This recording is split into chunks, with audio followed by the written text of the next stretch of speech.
What is up, guys and girls? It is me, Ankalf here, and in today's video we're going to be doing our quick guide on how to do the 0-hour mission for Outbreak Perfected. So let's get right into it. Now, real quickly, we're going to go through loadout. I had to do this on other videos, but we're going to do this here because it's more intensive in this type of mission.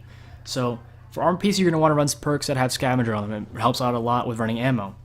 For your subclasses, you're going to run ad clearing subclasses and or boss clearing when you get to the boss part. For weaponry, I recommend running Whisper, without a doubt, for your heavy so you can have infinite ammo. Secondary slot, you're going to want to run kinetic weapons, not any special weapons, no snipers, no shotguns, anything like that. You're going to want to run kinetic weapons so you have more ammo to deal with shields and things like that. You're not going to be waiting for your teammates to get rid of shields, you're going to be quick switching and doing it yourself. Primary, I recommend running something with scopes so you can do with snipers. This guide's going to be a little bit longer probably close to 6 minutes due to the content in it, but the way we're going to do it is I'm going to go speed through it and show you all the parts like Trevor and the jump puzzle and things like that are more time intensive, and leave the combat parts to you and your team, because sooner or later you will figure out the best ones to do for yourselves. Without further ado, let's get right into it, guys. Alrighty, so a major tip I have at the beginning especially is that when you're all loading in, whoever's the host will spawn in first. The host can get a pretty good distance away from the spawn without having any timer, so learn to flex that and use that to your advantage. Sometimes you can get an entire room done in that amount of time, and sometimes you can get only 2 or 3 enemies down. It's still free time, so work on that. Now, this is going to be the part where I talk about the encounters, which is the first 3 rooms of enemies you fight. I'm going to tell you what shields to expect and how to deal with them all, so let's get right into it. First enemy encounter involves Arc and Void Shield. That's the first room you go into after you spawn in. That's where all the enemies are. There's multiple Shanks with Void Shields, 2 Captains with Arc Shields, and 2 Snipers in the back, and 2 Marauders towards the front. The Marauders you get rid of first because they do a lot of melee damage. Then you get rid of the Sniper Shanks, and then you work on the Void Shanks with your grenades. Hopefully they should be already dead. And then you kill the 2 Captains with the Arc Shields. They're pretty tanky, so just kind of team shot them if you need to. Second room is the room full of Arc and Solar Shields. There are a lot of Snipers towards the back of the room, and there are 3 heavy Shanks with Solar Shields. There are also a ton of small Shanks with Arc Shields. I recommend you get rid of the Snipers first. You can get rid of the small guys and then the big guys if you want. It's really any order after that. Just the Snipers need to go first because they do a lot of damage and they can ruin your respawn time and all that. Now the third encounter. The third encounter has a ton of snipers. I mean, literally, there's at least, I think, 10 to 12 of them. And they're all Vandals and they're all sitting on little cranes in the background. Recommend you have 1 person sit there and target all those guys while 2 people focus on ads. If you have two Warlocks in my case, I had them go up and use their Nova Bombs and Nova Warp and get rid of all the ads as quick as possible. There will be 3 or 4 Servitors with Void Shields in there, which are quite tanky. Then about 6 to 8 Shanks with Solar Shields in there.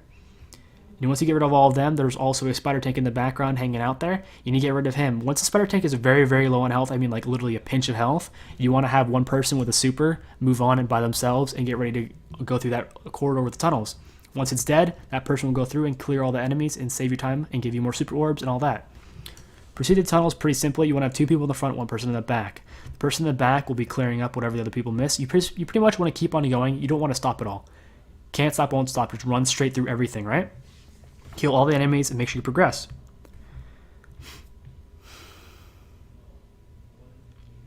Keep moving, and then you'll reach an elevator shaft, go straight down it, and then you'll come through a tunnel, and then you take a left and you're outside in the shipyard. It will be the ship down below you about to your left. You just go straight out, down, and it's right there. You go underneath it, and underneath the front cockpit, go underneath it, and there's tunnels. Follow the tunnels until you go to a hidden room, and there will be a right side vent, and there'll be a left side vent behind a hidden box. Go through that, the one on the left, and then on the first right, go through that, break that grate, go through that vent hole there, and right beneath you there'll be a little platform. Jump onto it. Be careful, it does fall off though. And you go through that doorway there, and that's progression. Next, you get a yellow crane. I recommend you have 1 person go through the first little crane there. You can jump straight down and cheese it. You can see it in the background here. It is a very, very big time savings, about 1.5 to 2 minutes, which is a big deal. Once you progress through that there, once 1 person gets down there, they can hit a button and it makes everybody be able to get down there a lot easier. Once you get down through there, go up top, and then you go jump up into another thing, and then jump up into an event above you. Keep following that, and you'll get into an elevator shaft. The elevator shaft has a left and right side. There's doors on separate areas on the left and right side. You want to go on the right side, the second door all the way up, and sit towards the upper area. Then once you go through there, you go through you follow the tunnels. And now you shoot the Blades of Death. The Blades of Death are pretty simple, but they're very easy to screw up, kind of similar to the boss fight. I recommend you just kind of save your jump and be kind of conservative with it. Go follow the empty vents all the way down to the pipes. Once you get near the pipe, break your jump down and then kind of try to glide to the center, regen it, get your bearings, and keep on going slowly. If you rush through it, you're going to mess up and kill yourself, and it's not worth it. We're not all speedrunners. We just want to do it right one time and save yourself the time of anguish and rushing, right? Proceed to the tunnels until you arrive at the maze. Now, the maze is pretty easy to get through. I have a picture I'm going to show you guys now of how I recommend do it. One person on the left side, one person on the right side. The person on the left goes to left 1, then left 2, and then they go to the center. The person on the right goes right 1 and right 2. Now, say the person on the right dies after they do right 1. The third person in the party, there should be 3 of you, could go up to the right 2 and then finish it. Or if left 2 wants to, or the guy on the left side wants to, he can jump across the middle and open it. Once it's open, you will be able to go through there. Just watch out for Trevor. Trevor is a lightning robot that spins around there. He goes clockwise until a certain point. After all the buttons are pressed, he does sometimes change to counterclockwise, and it's not a huge deal. You can see him pretty easily. He's a giant red light that shows he's nearby, and he's very loud. So just watch out for him and kind of just keep progressing throughout that thing until you're outside of that. Once you're outside of that room, you'll be in a smaller room with a bunch of lifts. These lifts are pretty easy to progress through. They go up very slowly, and they'll stop just shy of the platform you want to get off. Once they stop right just underneath it, you need to make sure you jump off, or else it'll fall down straight down, and you'll have to lose all your progress there, and it's just a time waster, right? So now you should be in a room with a ramp. There's gonna be a ramp. You go down and you just I recommend you pace yourself. You kind of hit the A button or your jump button in this case, and just pace yourself slowly down it. And once you get towards the bottom, if you're going too fast, I recommend you try to crouch to break your fall so you don't die from fall damage. It's kind of annoying to do that, but it happens to everybody at least once usually.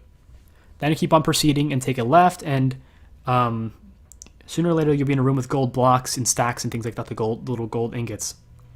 This room looks really crazy because there's so much stuff in it. You're like, oh my god, where do I go? It looks super complicated, but trust me, it's very, very easy. There will be a wall with 2 pipes on it and a little emblem in the corner. In the video background here, you see we started shooting at it and like freaking out because I thought it was a code you had to enter. Because when we first did it, it was like still really new. We had no idea what they're doing. But apparently you can just walk up to it and it'll open. I have tried it in the hard version of this for the Catalyst, and it does work.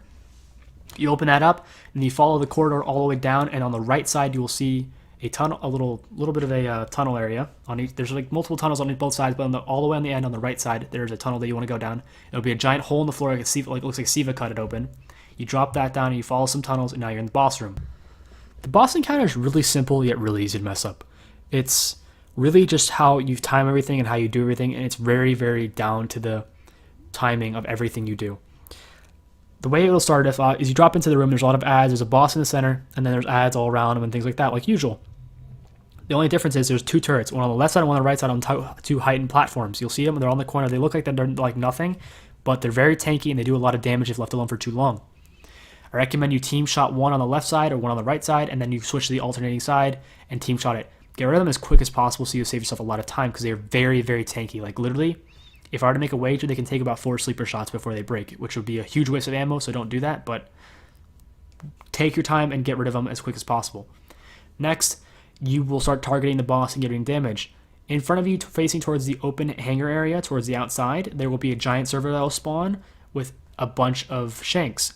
I'm not sure what shields they have. I do not recall, I'm sorry.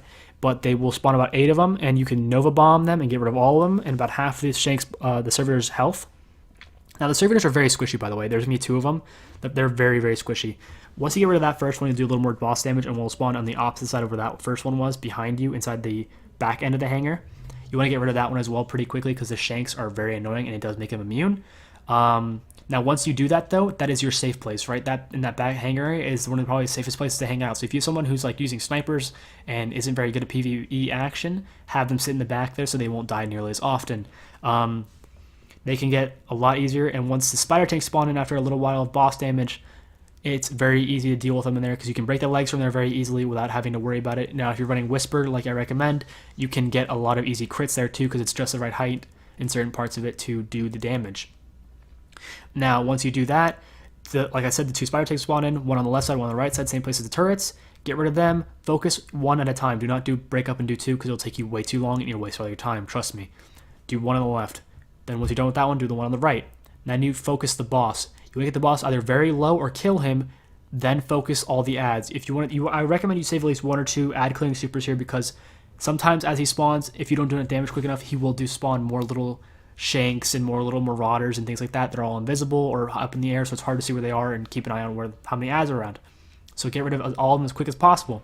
Now you'll know if you complete the mission or not based on the fact that once everything's quiet, you'll see a skiff fly in, and then you'll see your little taken captain buddy walk by, and if he teleports away, that means you've done everything well, and after a few seconds, you should unlock yourself the Outbreak Perfected.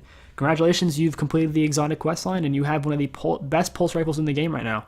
I hope you guys enjoyed this video. It's a little bit longer than 3 minutes, unfortunately, because it's a lot of information to cover, but I had a lot of fun making it because it's a really challenging mission, and it's really fun to cover challenging stuff, right?